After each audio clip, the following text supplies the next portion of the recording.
Kolo Yesu Kristo shalom. Kolo apambola bino.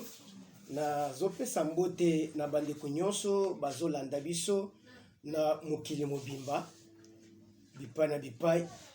Kolo na biso apambola bino. Asa ele bino ya ebele koleka. Nazana posete parole de Dieu oyo tozolanda na bino ekangola bino. Nous sommes en train de parler sur les combats spirituels. Dans les combats spirituels, on attaque les esprits. Parce que c'est un combat spirituel. Le col les alliés bitumba ya molimu, tous allez quoi attaquer milimu. Alors, il faut oyer déjà que tout ce qui nous arrive tout d'abord spirituellement. C'est spirituellement que makambo belé la kabiso, difficulté la kabiso, problème belé la kabiso, c'est spirituellement que ça s'est fait. Alors, nous devons attaquer les esprits. C'est pourquoi le premier esprit, oh, Seigneur, toi attaquer, c'est l'esprit des morts. Nazolo baki na prière, oh, sambela bien. L'esprit des morts paye à sacrifice à famille. Vous savez, c'est le premier ennemi que nous devons beaucoup plus attaquer. La mort, c'est un ennemi de la vie. Alors, le kolo tozo sambela, zala pena kondima pena kosoki samete, musalo tozo sal, ya kwa attaquer esprit de mort. Zambe na biso akosale la yo, zambe akofongola, zamba akosala na vie na yo, pe okomona makambo malamu ekosala na vie na yo, ete diable akolonga te. Vous savez, ce qu'il est là au lali au loti, peut-être ebembe muto kofi muto na kata famille ça dit quoi zamba ling connexion te matango wana ekutoucher na yo, tu seras affecté par ces dés. Zamba lingi te que yo en affecté. C'est pourquoi tu dois prier pour écarter la mort dans ta famille. Alors c'est pourquoi na sengi bisiko zali to kitisa muto na biso to sambela avant to banda mate.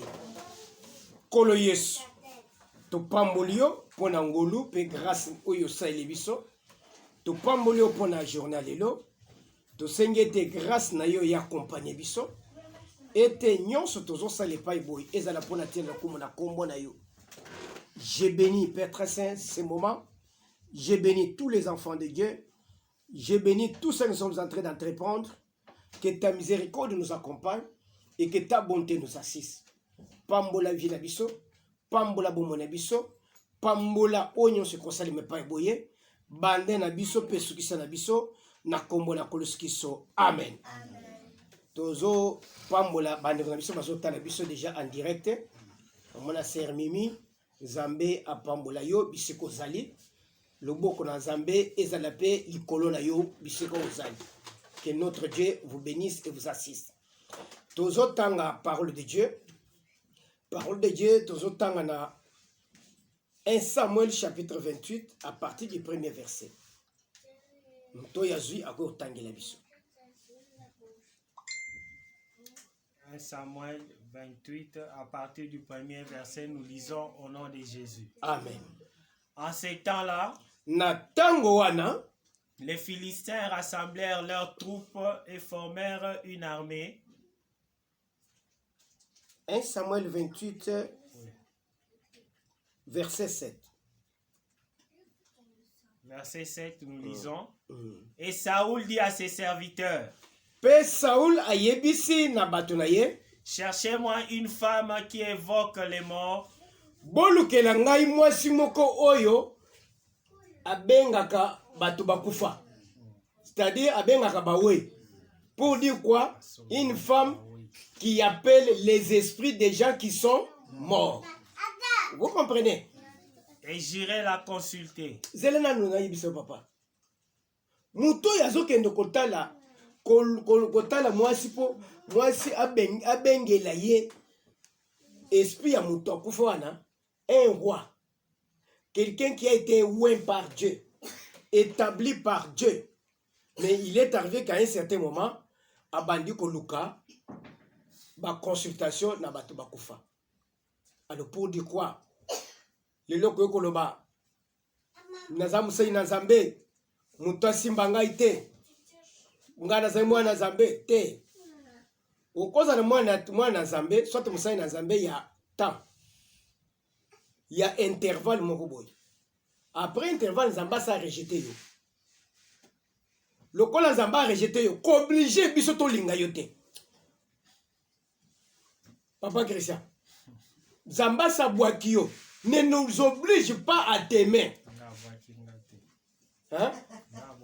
Ayo boaki yo te. Ah, ça y est, tu as la chance. Ezalité au bandu conseil sur na makasi to linga yo. Naza musai na Nzambe. Na oh, Nzamba sa boaki yo. Nzamba sa boaki yo. Toko lingo supwani. Toko vano supwani. Vous devez comprendre certaines choses. Hein? Ne confondons pas les Écritures. Hein? Confondons pas les Écritures. Bino bozo tika la kaka bokangami na biloko babenga ngai te. Babenga yo. Mais pour le moment Nzamba sa boyi yo. Ezali subongo te. C'est subongo te. Tu n'as plus Dieu, tu n'as plus Dieu. Ne nous oblige pas. Ya kolandela yo koloba musana Nzambe oyo musana Nzambe ya solo naloba makambo yo Nzambe ibisenga te ngai Nzambe ibisenga ke ozali susu na Nzambe te. Un point très. Je retiens ce que Dieu m'a dit. Saoul musali na Nzambe, un serviteur. Vous savez que Saoul bazako benga prophète. C'est un prophète. Il est arrivé un jour, quand Tango Nzamba a rejeté, Azokenda kende kokutana na Samuel. Tango Azokenda kokutana na Samuel, Azokenda na Rama. David azaki na Rama, Samuel pas azaki na Rama. Tango Azokende na Rama kokutana na Samuel, Bible le dit l'esprit de Dieu les saisit. Tango l'esprit de Dieu saisit rien, abandi ko prophétiser. Abandi ko prophétiser, azo prophétiser nini? Mabena yewo ya salaki. Na makambo Nzamba sali. Akomi liboso ya Samuel, il était allé pour le réprimander, mais abandi ko prophétiser, abandi ko tubela na masumu na ye. C'est pourquoi on dit que à partir de cette prophétie là, c'est pourquoi Saoul était prophète de Dieu. Était prophète, mais un prophète que Dieu a rejeté. Dieu a rejeté. Alors, pour dire quoi? Biso tokoyi ko finga muto ya seli Nzambe musalate. Parce que tout d'abord les injures c'est du diable. Biso tokoyi ko chola muto ya seli Nzambe musalate. Mais biso tozali pona kotala muto ya seli Nzambe musali. Fait effectivement ça va. Nzambo ya tchakiye, Nzambo na boyiye. Est-ce que tu continues kolanda ye? Nous devons nous retirer. Hier à côté de la vie, Azozela, récompense n'est pas Nzambe. Mais quant à nous, nous devons nous retirer. Jonathan était dans le bon. Vous savez que Jonathan, moi, il y a Saoul, était dans le bon. Jonathan protégeait David combien de fois? A détourné complot. Il collait à David, il y a papa naïe combien de fois? Mais c'est Jonathan là, il est arrivé que au lieu à s'attacher à David, à ça comprendre que Saoul papa nangai, Nzamba sabwakisi. Au lieu à s'attacher à David, à s'attacher à papa naïe. Et yeko sani, bakufina papa naïe. Faites attention. Faites attention. Mouto ya seli Nzambe musala, il a sa part devant Dieu. Mais pour Mbelier, pour na mukiliawa, mission na ye sili. Mais toi qui as encore une mission qui continue, tu dois l'abandonner. Tu dois l'abandonner. Okokufa aussi si mission na yote, mais ya ke Nzamba ya bien na lo la fin de ses places na ye, ya bien mais yo ke il fait. OK, il fait. Vous devez comprendre la part des choses. Un homme de Dieu qui a servi Dieu, il a sa part devant Dieu. Mais une fois que Dieu l'a rejeté, toi aussi tu dois le quitter. Ce qui ont dit qui était, il y a beaucoup de Nzamba qui surveiller, mais il y a beaucoup de gens qui ne le font. Amen. Comprenez seulement la parole de Dieu. Saoul a consulté ba maman ndona. Pourquoi? Parce que ba maman ndona oyo yende muto apesa ki mibeko tango kotaki. Nous ne voulons pas voir quelqu'un qui évoque les morts. Abomi ba maman ndona nyos. Il a fait du bien. Zamba sepelaki. Mais il est arrivé un moment où Dieu l'a rejeté. Zamba yaza ko lebelete ni na tumim, ni na urim, ni na ba vision, ni na ba prophétie. Quand il allait, ezaka oyo ba pesa ki wana, Zamba kangela qui est déjà porte. Alors, il a toujours besoin d'écouter la voix de Dieu. Zambé a changé kate. Amen. S'il a déjà dit, il a dit. Amen. Directement na désobéissance na ye. Aye ko zonge la bateau ya bomaki. Amen. Amen. Ce qui ont moni mout a zongeli misala mabe. O ye moko a kondanaki. A zongeli yango. C'est que azashi na zambete. Bible zo le bete. Lorsque vous verrez l'abomination de la désolation s'installer dans les lieux très saints, que celui qui lise fasse attention. Amen. C'est-à-dire, tango komona, papa na yo ya mulimu, akomi ozongela makambo ya boya ke pai na yo. Yo mutofani na yo, keba, okoriske ozinda na ye. Yeba ke mutwana, zamba sa boye. Po yeba ke zamba boye muto, esenga ka ba cérémonie belete. Tala mutwana. Papa, makambo yo zali ko boya, obandi ko sela. Ah, esale ni. Banda to boya ngo to sani. Tika to sala. Oh, zamba sa boye. Lokola zamba boye, azo tindike na babiloko o ye moko boyaki. Amen. Amen. Azongeli mado. Zamba zo lobela yete. Saul ake. Ake ko kutana. Azo lobaki. To luka mutu oyo abengaka bato oyo bakufa. Milimu ya bato bakufa. Je me demande si dans ta maison, dans ta famille, il n'y a pas un Saoul aujourd'hui. Tozolo belikambo ya esprit de mort et peut sacrifice à mabota. Les lois il y a dans des familles.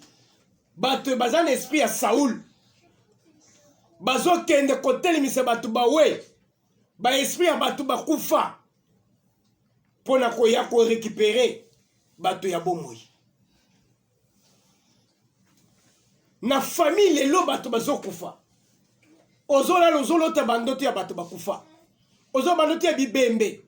Eza bato e bazo kufa oy. Bazo kufa pamba te. Il y a quelqu'un dans la famille qui est en train ya kokende ko susciter esprit de mort pour na tina ko détruire via bato.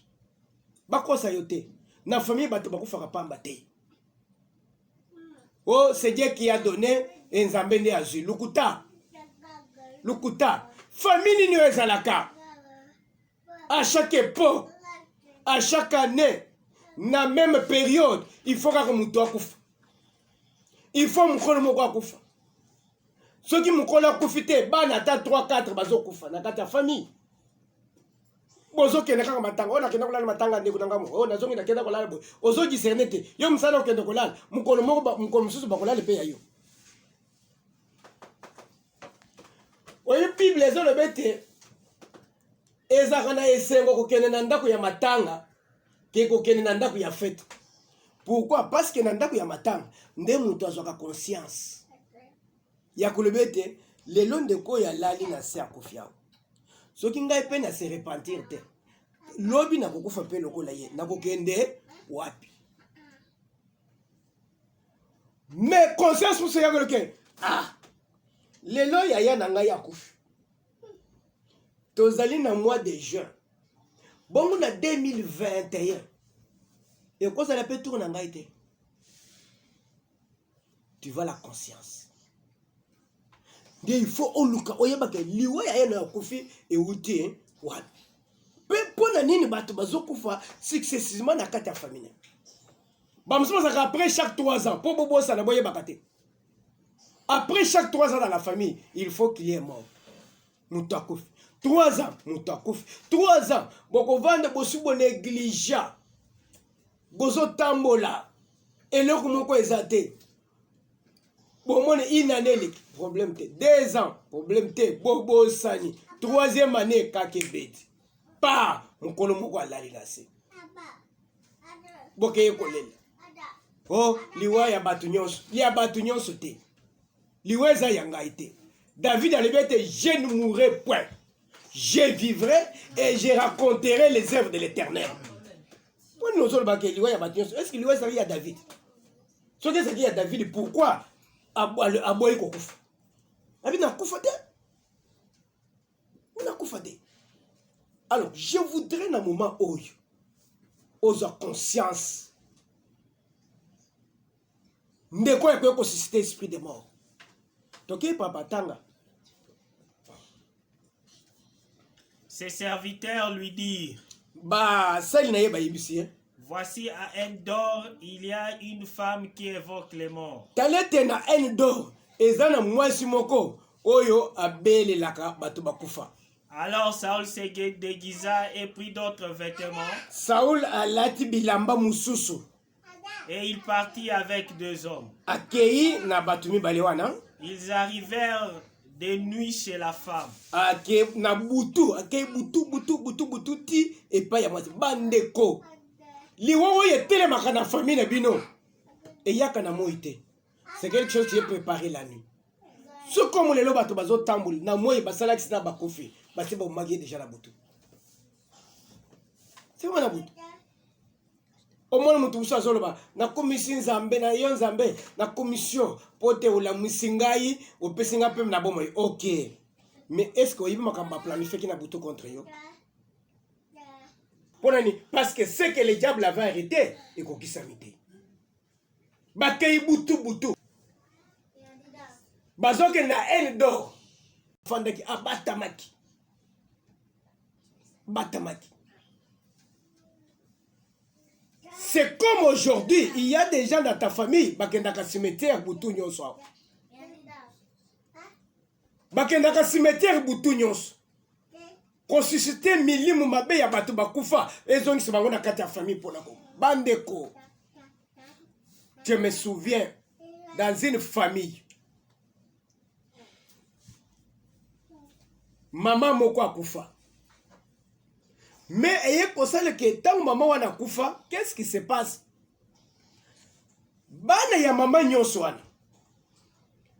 Bazo kufa bakomba mikolo. Mais avant moi na nyonso akufa, azo mona alota ka maman na ye aye kozwaye. Azo ba na ye kozwayo toke ndoko fanda kuna. Kuna eza bien. Ce qui moi na loti ndoto wana. Akosali nanite. Umona papa bandi kobela azi malade ya makasi cirrhose des fois.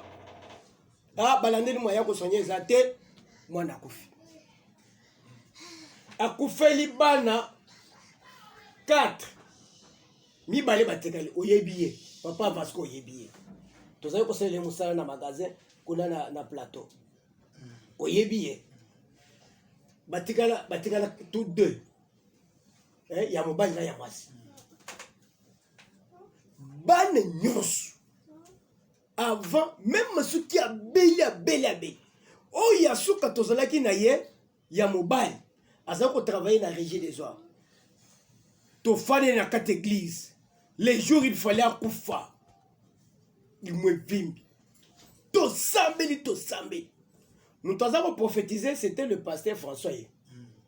Azo prophétisé de Toyoka à Tchekri. Ni. Albi namoni mama ya mwani ya mobali oyo. Ayalibi bino ngai kolo mwana na ye kozwa bino bolingo récupérer pourquoi? Aye poa kabeta ngai. Dena molne teza physique, dena Tchekri wana na fongoli miso. Parce que asaki komona ce qui a péci vision, a péci prophétie. Ah. Oso sentir que prophétie ezali awa.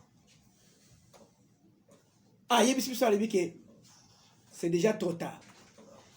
Puisque le François Koloba Bongote. Ndenge to jenaki to sambeli. To moni azu ka moi sak na ye abimi avec au fond de libanda.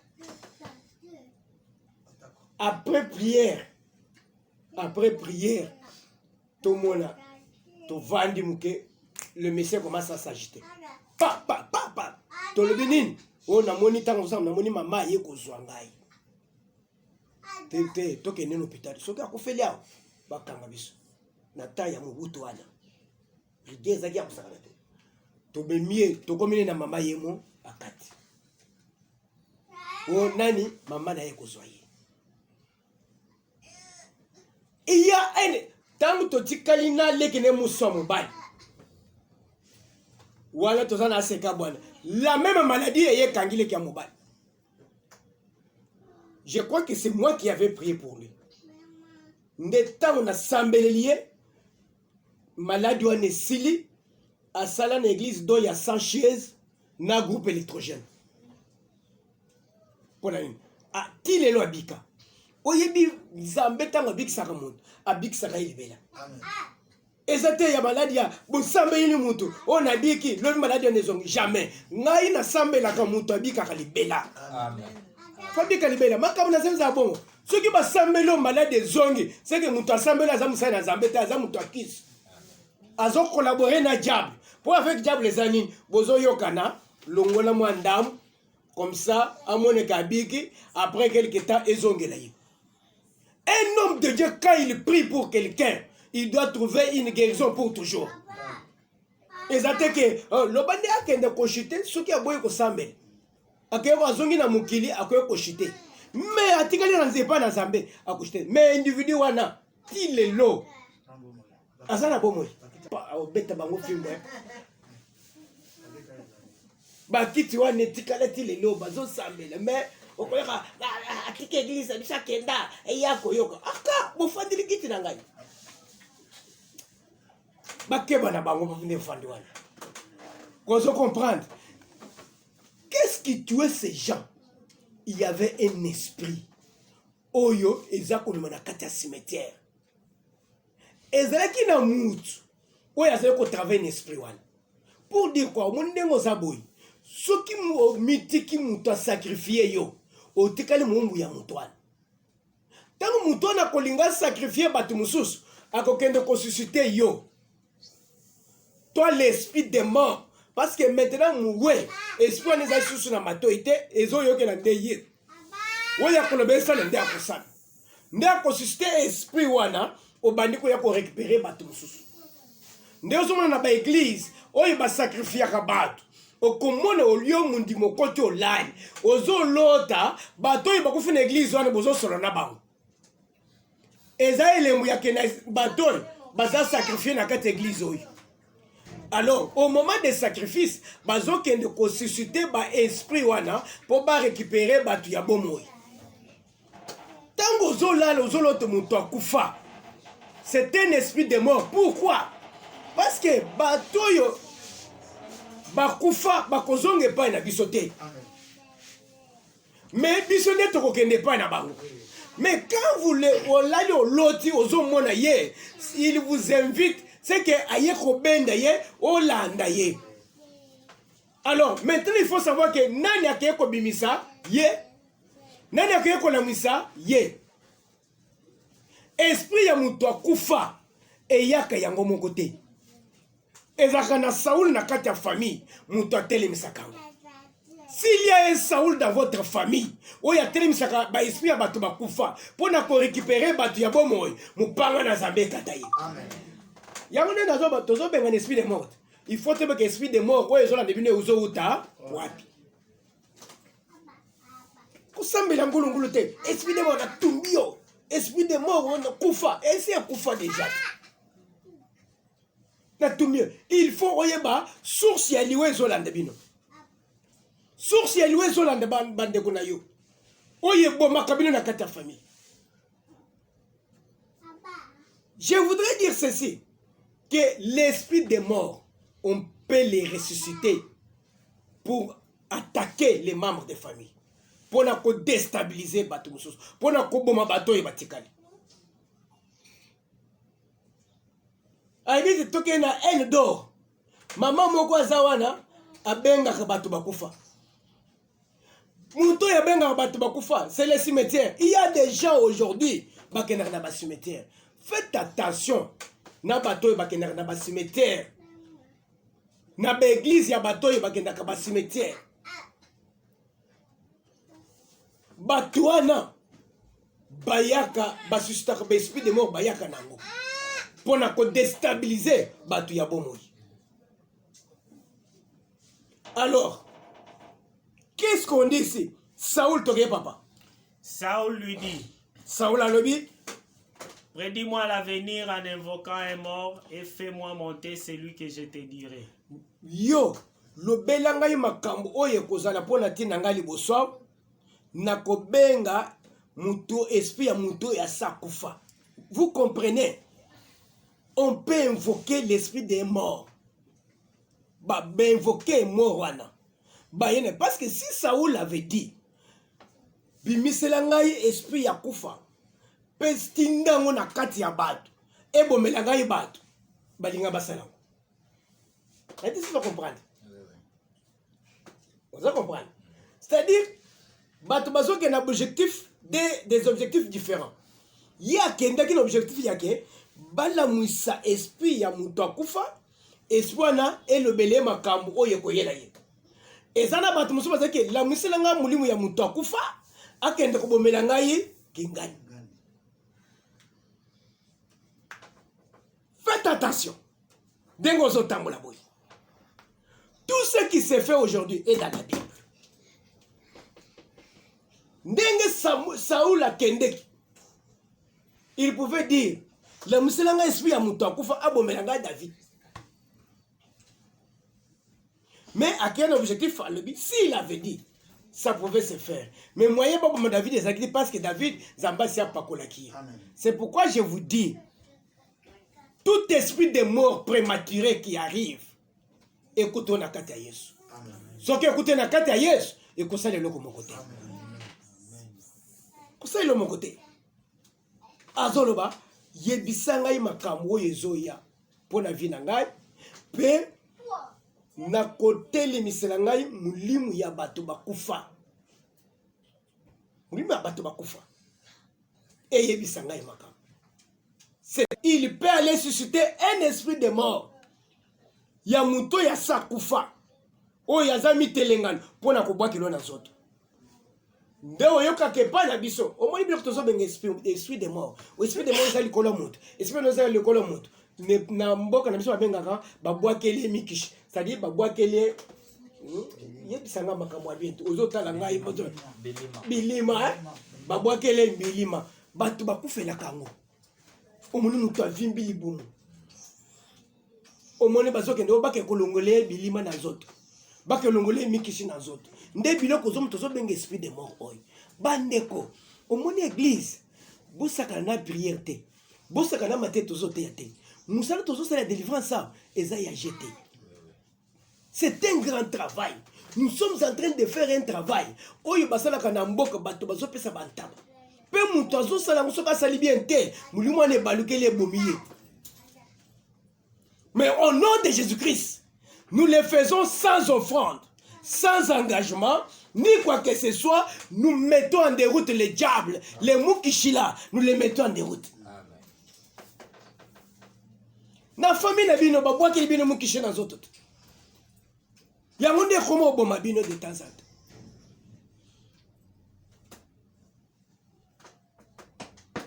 Qui a commencé à faire ces choses? Saoul, le roi de Dieu. À quel côté le mise muto akufa? Aibete tele mise muto ngana koyebisa yo. On peut aller susciter l'esprit de ta maman. C'est pourquoi il faut préférer que bateau et bazo kufa na famille na yo bakufa en Jésus-Christ. Bible les olobete.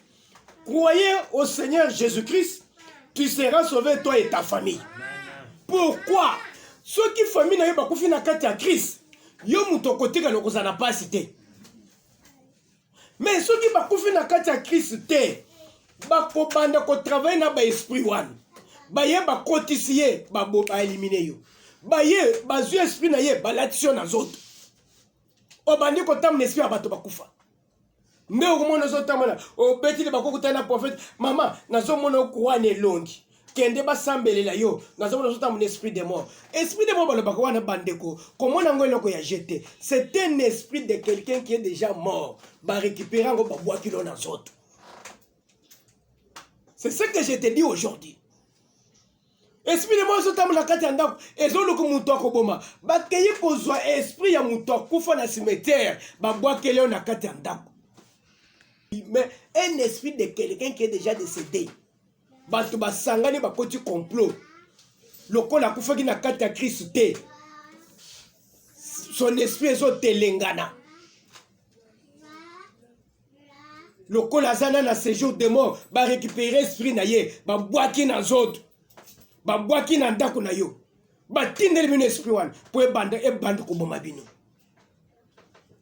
yango nazolobake na ndako kondima te liwe ekota soki ekoti po obimisango ezalaka pete te soki okebi te kokomema bato ata 4-5 parce que c'est un esprit bakei kobimisa babwaki. Aujourd'hui bamagicien na baoccultiste bakei na cimetière ndenge Saoul akendaki epa Madone bakei kosusite baesprit de mort na nzela wawaw bato nyonso bazotambola ce sont les revenants des cimetières bato nyonso baza ya nzambe te bato nyonso bazokutana bango aza na nzambe te. Je me souviens un jour bazoya mpe bazozwa banyongo na banka na babanka nde ozomona bato ya travailleur ya banke mosusu babenga na bango basali moto azwi mbongo okomoluka sika azali omonaka te oyebaka lisusu te bakangi futa moya kofuta eza te apumbu akimi oh napesa moto nyongo ya banke akima akenda akima te azonga de cimetière akipona kotrouble yo même ata mosala kopesa bato bacrédit kopesa bato banyongo oboboboy sambela nzambe alakisa bisiki nini okokopesa tu peux tomber dans les mains des revenants des cimetières c'est fini pour toi ebele baperda bambongo na bango lelo bazali suna eloko te moko azoya atelemi liboso ya église naza na eloko te pesa ngai nakende kolelaka abi mama ofrande ya bandimi bapesi nayebi yo nanu te nakamata mbongo wana napesa yo aka nayebisi ndeko moko atelemi na biso koza na 1000 francs pesa mama wakende kosomba nini te ye te bakoza ye te kaka ya yo nano okosi eloko ozosenga eza 1000 francs yangai ya bandimi oyo bandeko omoni meme na kati ya baeglise boyeba mbongo bozopesa nani même le pasteur ayeba kogérer kesi ya église apesa n'importe qui a géré kesi ya église te okoki koteka bozwi na yo na kati ya église soki opesi yango motu ayebi kogérer te akabeli motu mosusu esili motu wana akangi bino nyonso akangi bino nyonso. C'est pourquoi le pasteur ne doit pas jouer avec la caisse de l'église. Nakena kuti pasteur moko avana li yo kamati bano mwana azando kutobengane ye mwana azando kutobengane ocheye na kati ya panier ya offrande abando kotanga mbongo azotanga mbongo pe yo pe ozate sakuyi ko benda mbongo awa kangi bozu ya bato l'église mais kendo mo l'église wana vie ya bato eza kokauka moya nakota makambo ya bato eza te bato bazopesa bazopambwama te yokanisi ke pasteur moto akangi pasteur te bato pasteur atie na panier nde bazokanga vi ya bato bakoki kobeta carte pesa biso mbongo ya église po église etambola te. C'est pourquoi pasteur doit faire attention. Même les diacres qui étaient institués à l'église, ils ne gardaient pas l'argent. Ils étaient là pour la distribution des biens. Des biens. Mundimo yazo lela. Azo linganzamba pambola ye. ayena mwa mbongo na ye muke aye kotia na kati ya panier po te nzambe apambola ye nakama bozwa mbongo wana olie ogarde yango bien yo pasteur okamata yango pese diacre ya milimu mabe diacre ndoki bakangi ye kindoki banda bomwana tellement ke aza mobali asi akoli moyen balo bakazaka ndoki eza te soko olobi akobeta yo bakamati bagarde likambo wana oye boye na zeli na ye aza nango okamati parce qu'il faut savoir que lelo na mosala na nzambe tozwaka bato par rapport ya disponibilité mpe ya zeli oyo azopresente makambo na nzambe mpo na zeli wana bazwi batie na mosala na nzambe okamata kese eglize opesi ye akende okanga bandimi soki akangi bandimi eglize ekufi yo paster oza na esika okende te bandeko oyo baye po bapesa bapambwama bazopambwama lisusu te mpo yo kamati mbongo opesi papa diaka ndoki ya banda bomwana famille baye bakotengisa baomi bandimo apesi bango nzela amen je vous